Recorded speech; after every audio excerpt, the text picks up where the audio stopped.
Hola, buenos días a todos. Muchas gracias por venir aquí a esta reunión y celebración de los nuevos medios y las artes digitales.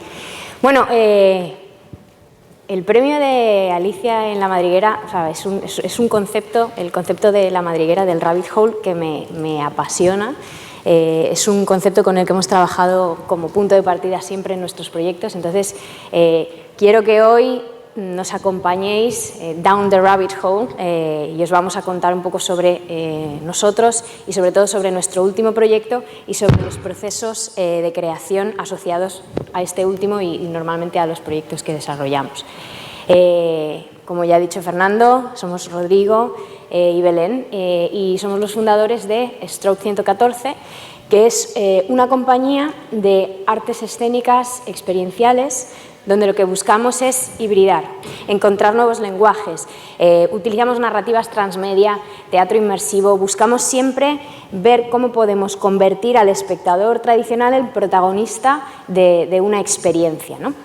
Y ahí, dentro de ese espacio, siempre hemos buscado experimentar y darnos las licencias de no ceñirnos a un solo tipo de formato, aunque siempre nuestro punto de partida son las artes escénicas, las artes vivas, por lo tanto todos nuestros proyectos siempre tienen un componente físico importante. Hemos trabajado con diversos clientes en el campo del marketing, del entretenimiento, hacemos proyectos para otros, pero también hacemos nuestros proyectos, inminentemente hacemos nuestros proyectos con ese ámbito de la experimentación. Y bueno, nuestro bagaje nos ha llevado a poder difundir conocimiento en diferentes tipos de eventos y también impartir formación en instituciones y demás. Así que bueno, con un pequeño recorrido rápido con algunos de los proyectos anteriores que hemos desarrollado, colaboramos con Conductor para la elaboración de 19 reinos, que es una narrativa transmedia, una campaña transmedia que se desarrolló para el universo de Juego de Tronos. Perdonad porque estoy fatal con la tos. Luego hicimos El proceso de Kafka, que es una adaptación transmedia de la novela con un universo de acciones tanto físicas como online para hacer que el espectador sintiera el laberinto kafkiano en el que se pierde Joseph K., el protagonista. Otro de nuestros proyectos fue Retrotopía, un proyecto que se desarrolló, la dramaturgia se desarrolló con procesos de design thinking, hablando con un público millennial más joven al que queríamos atraer al teatro y desarrollamos una dramaturgia a medida de ese proceso de investigación y además usábamos sonido binaural, auriculares inalámbricos en una experiencia de teatro inmersivo. Otro proyecto también en el que aplicamos técnicas de design thinking fue Lecciones de vuelo, un proyecto site-specific que se hizo para Conde Duque, donde fuimos artistas asociados, un proyecto para Las Bóvedas, donde lo que hicimos ahí fue trabajar con niños de 6 a 9 años para extraer su creatividad y con sus ideas contar una historia para adultos, a los que queríamos que conectaran de nuevo con la creatividad infantil, ¿no?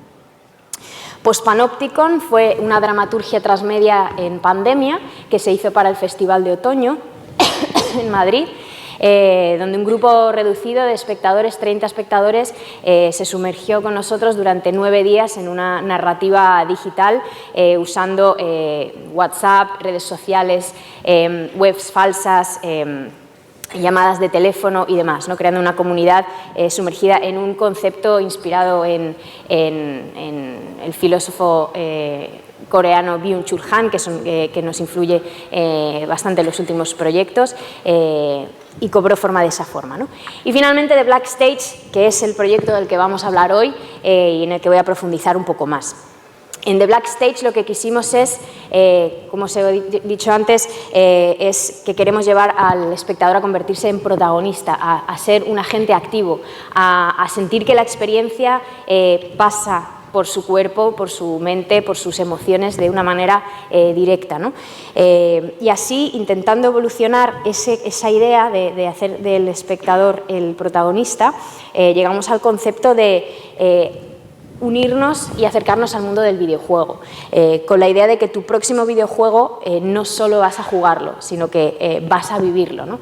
¿Cómo podemos llevarnos las dinámicas del videojuego, el concepto del videojuego, que es tan inmersivo, a un espacio físico real y convertir a nuestros espectadores en players realmente de la experiencia? Así, la idea original es unir el concepto de teatro inmersivo, que es un teatro en el que el espectador se mueve libremente, que no es un testigo de la experiencia, o sea, que es un testigo porque puede participar, pero no termina de influir directamente en la narrativa. Se utilizan grandes espacios atrezados de manera inmersiva, edificios, con una exhibición permanente, y es un mercado que en España está por explotar, pero en Estados Unidos y en Inglaterra ya es muy recurrente y ya todo el mundo está muy familiarizado con este tipo de ocio, ¿no? Y el concepto es mezclar ese teatro inmersivo con el concepto de los videojuegos, donde el participante es mucho más... bueno, es totalmente activo, donde hay unas mecánicas de juego que son adictivas y que, bueno, que como mercado está claramente consolidado como en crecimiento exponencial, ¿no? Así, en esta fusión del teatro inmersivo y los videojuegos es como surge el concepto de Black Stage. Y os voy a poner un pequeño vídeo teaser de una prueba de concepto, de un proof of concept que hicimos recientemente, para luego entrar a contaros un poco más en los pormenores, ¿no?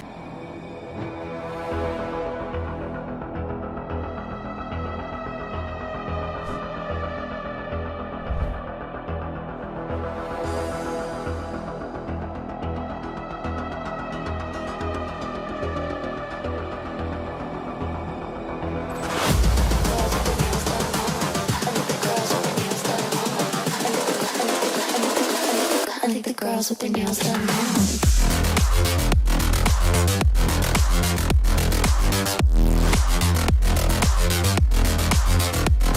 Girls with their nails done.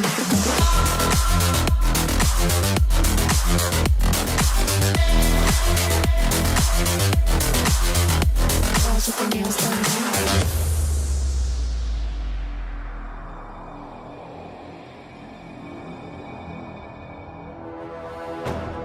Como veis, esta es una prueba de concepto que hicimos dentro del evento FreakCon, que es un evento de cultura popular y videojuegos que se desarrolla en el Palacio de Congresos de Málaga y que bueno, lo que trata es de acercar bueno, pues, anime, manga, videojuegos, narrativas a un público que normalmente, bueno, pues es un público joven, ¿no? Y es un espacio donde queríamos testar este tipo de experiencia porque es al público al que queríamos llegar, ¿no?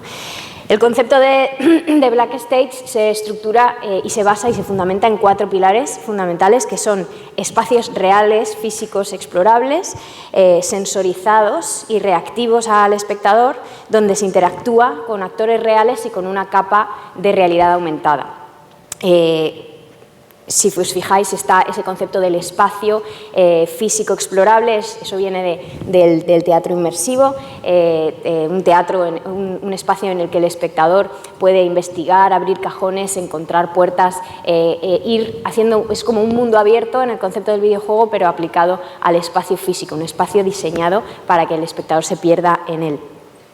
Sensorizados, ya que utilizábamos sensores para poder reaccionar, para que la narrativa y los actores reaccionaran a las acciones de los espectadores, ¿no? Sensores lumínicos, de sonido, de temperatura, botoneras que nos ayudaran a ir customizando la experiencia según las acciones de los participantes, ¿no? Como este maletín, hay un momento en el que si encuentran el maletín y lo abren, en sus gafas reciben una notificación, ¿no? El siguiente concepto en el que nos apoyamos son actores reales, físicos, preparados para interactuar de manera directa con los espectadores y para improvisar, si fuera necesario, según lo que los participantes vayan planteando, y también preparados para desarrollar las narrativas guionizadas, que son ramificadas según lo que vaya ocurriendo, ¿no? Y finalmente, la capa tecnológica es una capa de realidad aumentada con estas gafas, unas gafas Unreal, en las que lo que hacemos es superponer capas virtuales de elementos 3D o 2D o notificaciones a lo que está ocurriendo en el espacio real, ¿no? Y totalmente vinculado y reaccionando a lo que los personajes hacen y los participantes hacen, ¿no? Así que en el proceso de diseño de esta experiencia tratamos de pensar, como hemos hablado de que queríamos hacer a los participantes protagonistas de una experiencia, el diseño empezamos desde otro sitio. Normalmente empezamos desde la historia o empezamos desde el público. En este caso empezamos desde la interacción, y es qué queremos que haga el participante, qué oportunidades de interacción queremos darle, ¿no? Una vez pensamos en esas oportunidades de interacción, construimos una mecánica de juego para entender cómo impacta la acción en la experiencia. Más allá de esa mecánica está entonces la tecnología, que es la que registra y reacciona a esas mecánicas de juego, y finalmente la historia. Llegamos ahí para ver cómo le podemos dar sentido, coherencia y objetivo a todas esas dinámicas que la tecnología y las mecánicas nos permiten hacer, ¿no? Así pensamos desde la interacción qué tipo de acciones podemos ofrecer y son habituales en el mundo del videojuego, ¿no? Las aventuras point and click o cualquier tipo de videojuego, las interacciones que son movimiento, interacciones con otros personajes, el desarrollo de habilidades, las de descubrimiento, de inteligencia. Hay muchas mecánicas que podemos buscar y explotar para ofrecerle al participante, ¿no? Y esta interacción toma la forma de mecánicas concretas, ¿no? Son las diferentes misiones que empezamos a ver que hay que configurar para ofrecerlas con un sentido a los participantes, que en nuestro caso es una experiencia que es para 4 participantes, ¿no? Y empezamos a pensar en misiones que le dan oportunidad a estas interacciones para manifestarse, bien con misiones individuales, cada participante por su cuenta, o misiones conjuntas, ¿no? Y esto, inevitablemente, cuando estás desarrollando esto, la historia va surgiendo y va pidiendo, ¿no? Siempre estos procesos creativos son iterativos. Tú empiezas a pensar en la mecánica, pero ya le empiezas a dar forma a la historia empieza a influir en la mecánica y la mecánica vuelve a darle feedback a la historia. O sea que la participación y la historia se van construyendo de la mano, no son departamentos estancos, ¿no?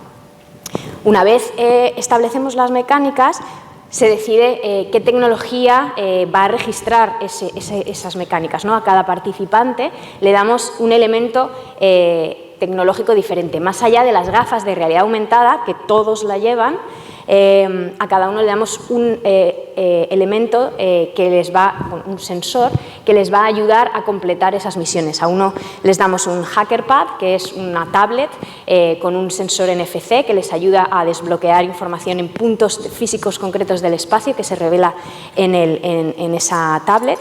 Luego están las Metadata Glasses, que realmente es un booster, es un botón que lo que hace es que cuando se presiona ese botón, en cualquier momento que se presione, las gafas revelan una capa adicional de metadatos de ese espacio y pueden analizar y ver cosas que el resto no ven, ¿no? Con este booster que solamente se puede utilizar por un tiempo definido.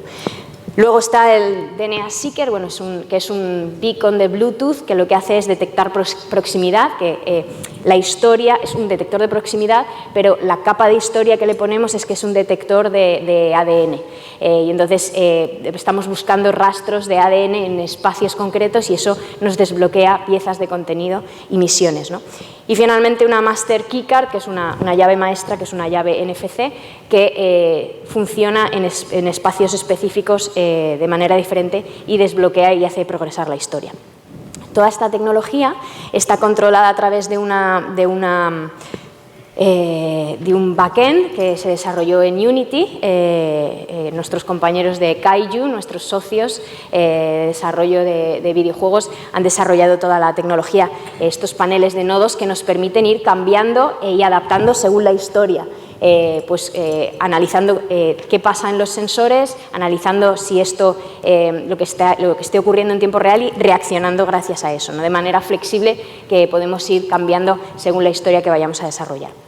Y finalmente, una vez ya está estos cimientos tecnológicos, pasamos a pensar en cómo le damos un sentido a esto, ¿no? Y este es un concepto que vi hace años en una conferencia que me llamó mucho la atención, que es Old Format, New Story, New Format, Old Story.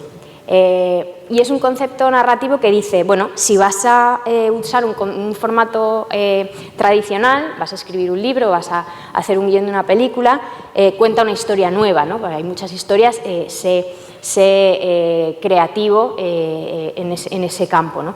Pero si vas a usar un formato nuevo, lo mejor es irse a una historia antigua, una historia conocida.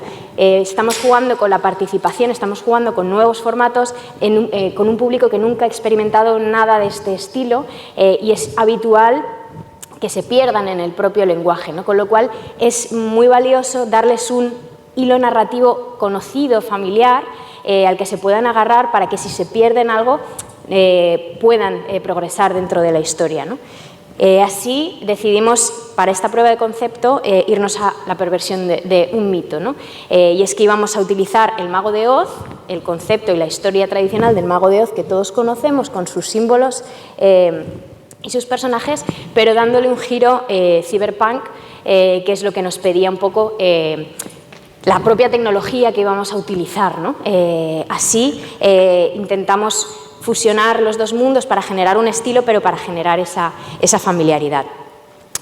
Cuando nosotros trabajamos siempre mucho desde mood boards. Trabajamos muchísimo con Pinterest, es una herramienta que nos apasiona. Rodri se puede tirar horas metido en Pinterest buscando inspiración y estéticas. Y este es un poco los diferentes espacios que queríamos encontrar, es un poco el mood al que queríamos llegar, ¿no? Entre decadencia, cyberpunk y demás. Y así partimos en la historia de un suceso desencadenante. Cuando los participantes llegan, el contexto que se les da de ese suceso desencadenante es que el capo del distrito este ha muerto. Como veis, pues tiene mucha relación con el Mago de Oz, ¿no? Y su cuerpo ha aparecido debajo de un montón de escombros y sus botas rojas de cowboy han desaparecido, ¿no? Entonces, esta muerte ha desestabilizado totalmente el distrito este. Hay un montón de gente oportunista que está intentando aprovecharse de la situación y está desestabilizando el espacio. Se ha convertido en un espacio muy peligroso. El capo del oeste quiere aprovecharse y ganar el territorio para sus negocios. Y nosotros los participantes, somos mercenarios, rookie, jóvenes en el distrito este, recién llegados al distrito este, y se nos van a encomendar pequeños trabajillos, curros que tenemos que ir desarrollando para ir ganando reputación y también un poco impedir que el distrito este caiga en manos desagradables, ¿no?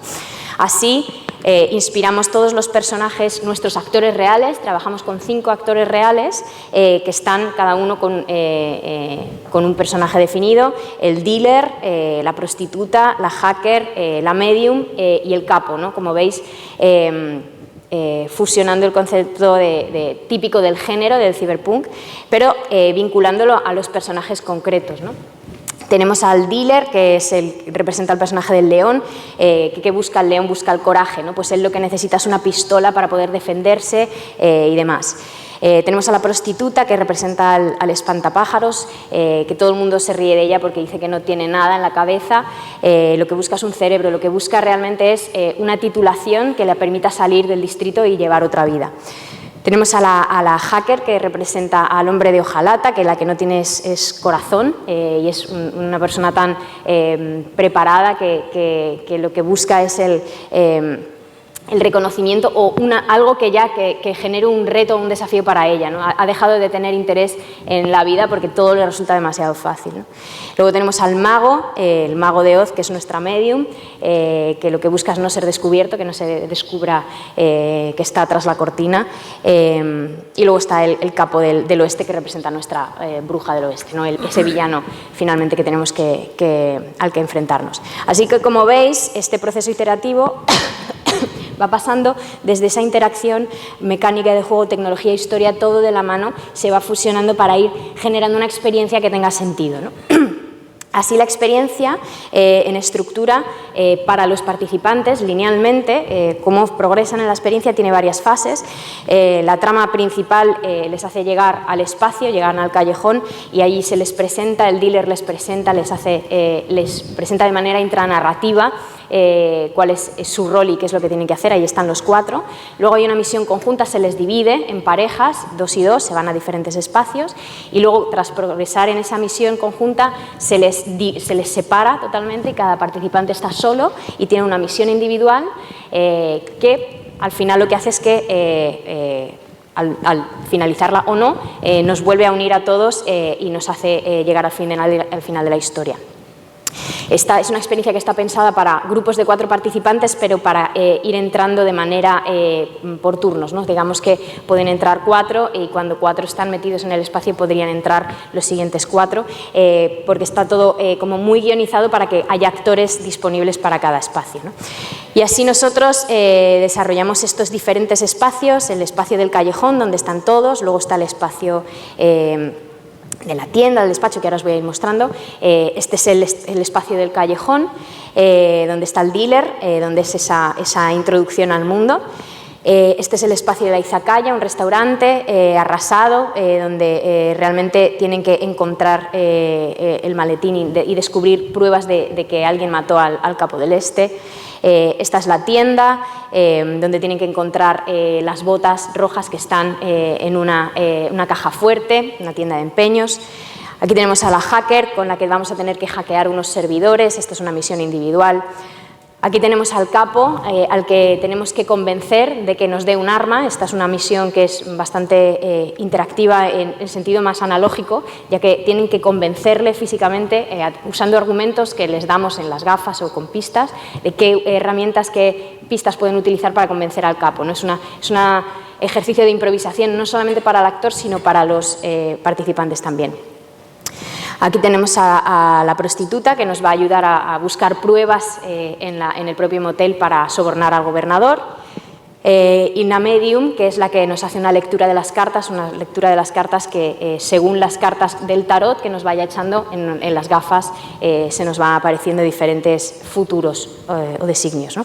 Así, si os fijáis, esta es un poco la estructura. En los espacios están los diferentes actores, los jugadores se dividen en 2 en las misiones conjuntas, luego los siguientes espacios se van de manera individual dividiendo según los actores y según los espacios para llegar al espacio final, que es el garito. Como os imaginaréis, esto es un jaleo enorme. Aquí tenemos el control de regiduría, todos los espacios están monitorizados con sus cámaras y tenemos a la regidora dándole pie a los actores que necesitan pies verbales, aunque hay algunos pies que nos dan los propios sensores. Los sensores notifican mediante algo que ocurre, se enciende una luz en otro espacio y notifica al actor de que tiene que entrar en un espacio diferente, ¿no? Así que bueno, es una experiencia que desarrollar nos ha parecido bastante desafiante, ¿no? y en la que hemos aprendido mucho.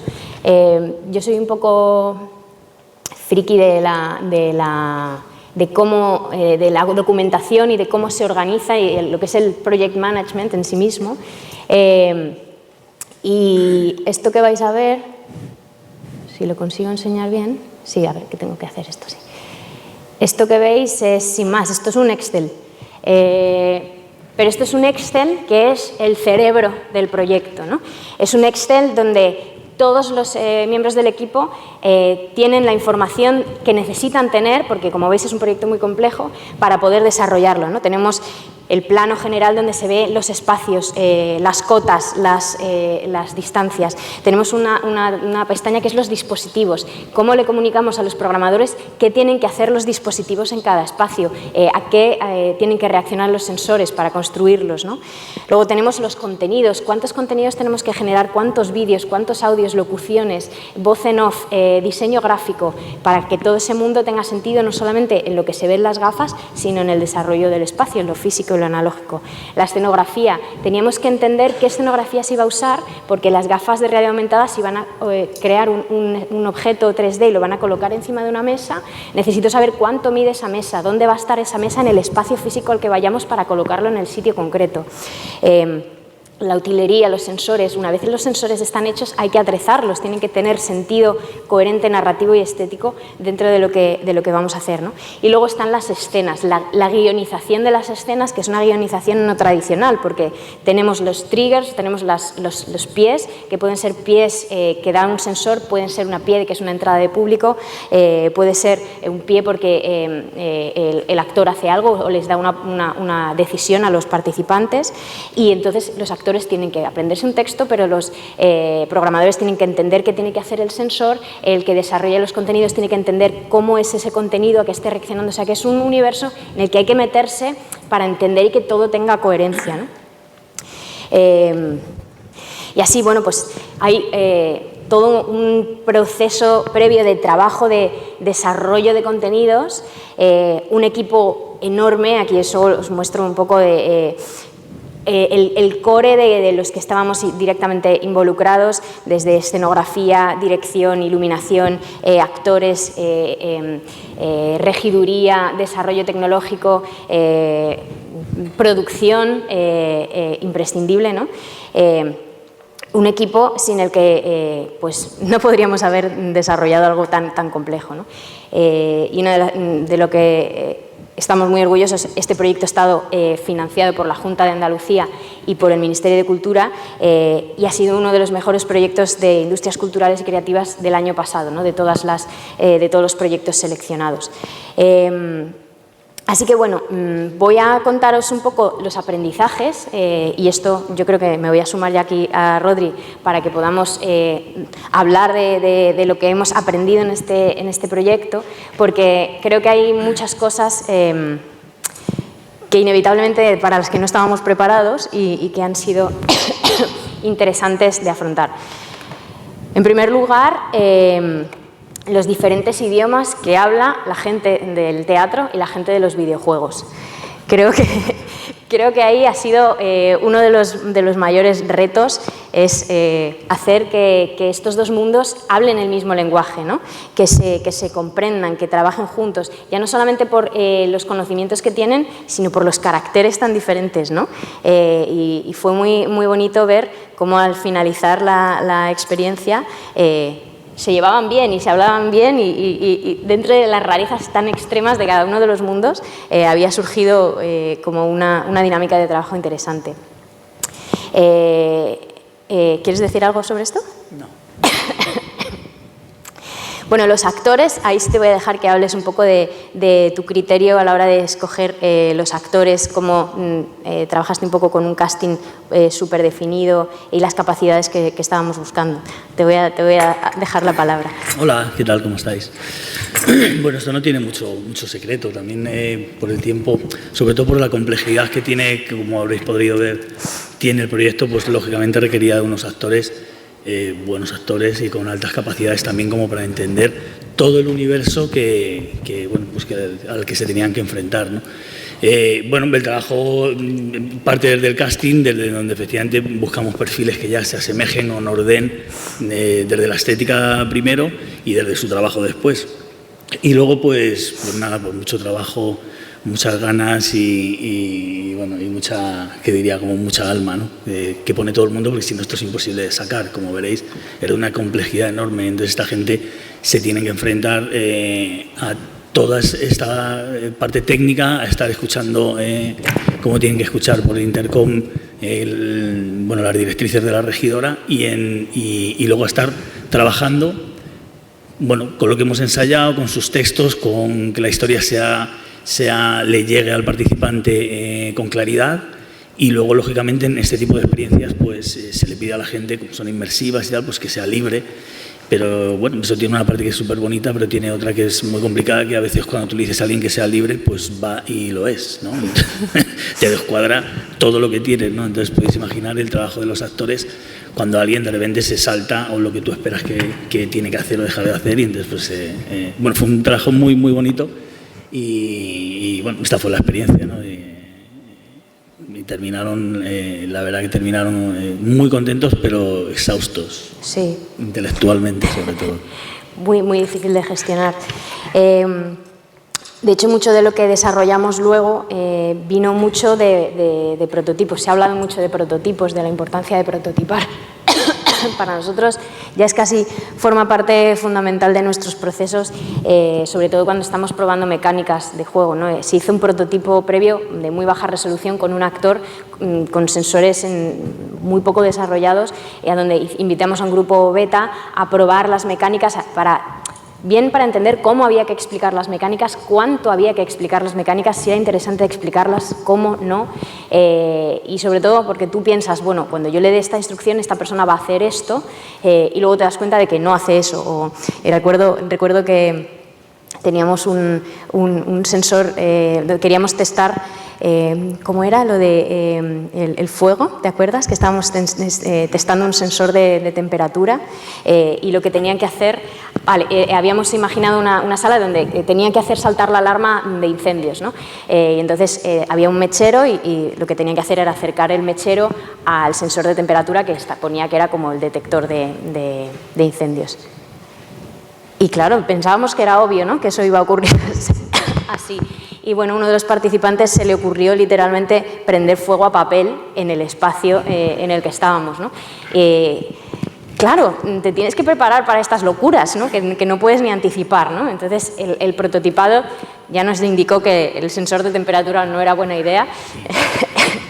Sí, bueno, y quería comentaros, a raíz de lo que dice Belén, la importancia del prototipado, porque te da una información que tú muchas veces das por hecha, ¿no? Dices, bueno, vamos a hacer, nos pasó en esta experiencia en el prototipado, bueno, vamos a hacer que los participantes tengan que rebuscar bueno, había un vigilante y el vigilante pues supuestamente quedaba inconsciente, entonces la propuesta era que los participantes tenían que buscarle una llave para salir de una habitación.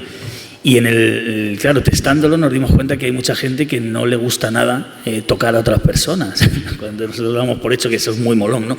Pues les rebusco los bolsillos. Lo que prefiero con esto es que eso te da obviamente no puedes hacer una experiencia para cada participante, pero ese prototipado sí te puede dar una información donde tú entiendas que tienes un arco narrativamente donde tú le puedes decir a una persona búscale en los bolsillos, o si no puede haber otra opción de que esa llave o salir de ese espacio, no sé, pues sea algo que tiene otra llave debajo de la mesa o lo que sea, ¿no? A lo mejor parece un tema menor, pero de verdad que es muy, muy importante, ¿no? El tema este de prototipar.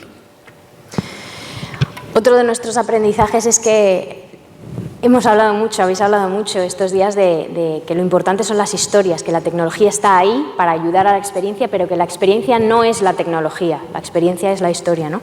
Y la tecnología, en nuestro caso, decidimos usar realidad aumentada y nos dimos cuenta de que es una tecnología que está en su infancia, que es una tecnología que en cuanto a nivel funcional, las gafas son pesadas, la visión está muy cortada, son difíciles de poner y de quitar, están conectadas a un móvil que no puede estar bloqueado. Entonces, muchos elementos logísticos que complicaban la experiencia, que creemos fervientemente que tiene unas posibilidades alucinantes, pero que a través del uso nos damos cuenta de cómo la tenemos que usar y qué cosas realmente necesitan mejorar.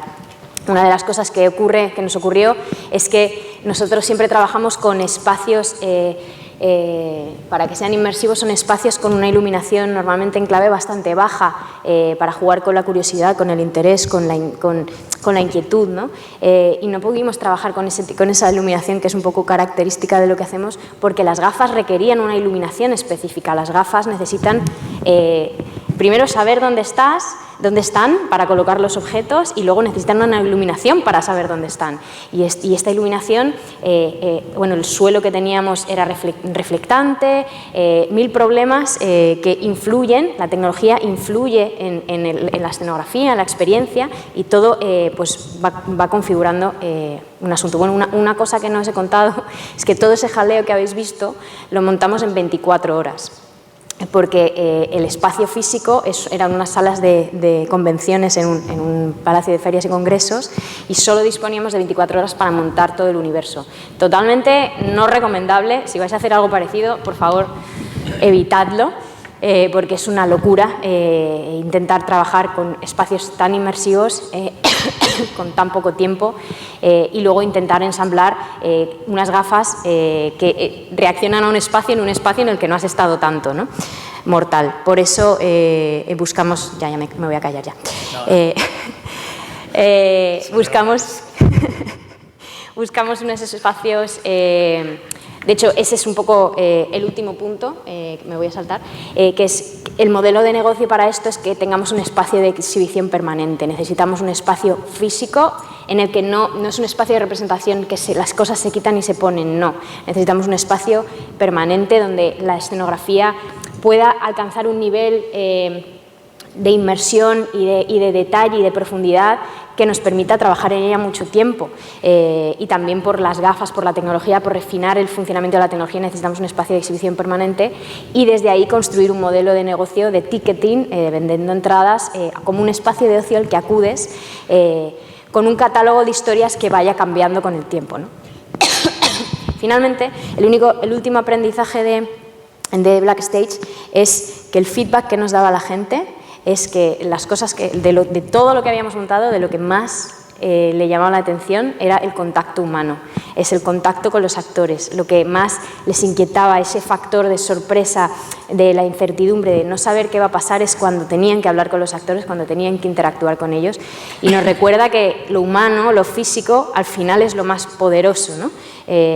Para contar nuestras historias. Más allá de la tecnología tiene ese wow factor que dura un poco, pero lo tenemos que sostener con una historia y lo tenemos que sostener sobre todo con un diseño de una experiencia, que creo que es fundamental.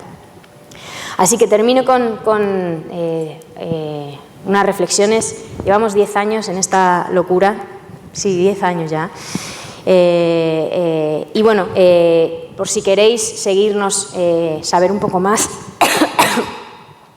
esta es una guía que hemos escrito hace poco, que es A la caza de público, que son 20 ideas, que es un poco recopilatorio de estos 10 años, 20 ideas de proyectos anteriores de narrativas transmedia, proyectos inmersivos, interactivos, que hemos tratado de encapsular de manera que puedan servir a cualquier creador que esté buscando cómo llegar a un público, desde sus historias, desde un contenido que ya puedan tener, estrategias de marketing narrativo, digamos, para hacer que nuestra historia se haga más grande y que llegue a más público. Así que si os la queréis descargar aquí la tenéis. Luego está mi Instagram, donde estamos intentando, estoy intentando, ya me callo, que me queda un minuto. Mi Instagram, donde estamos intentando repensar todo lo que hemos aprendido estos años, el Instagram de Stroke, donde hablamos de nuestros proyectos, y finalmente una locura en la que me estoy embarcando ahora, que es el Rebel Accelerator, que es una aceleradora en la que me he propuesto trabajar con creadores rebeldes que quieran ver cómo montar sus negocios y vivir de su creatividad. Así que si es algo que os interesa, pues luego me buscáis y hablamos. Y gracias, -4.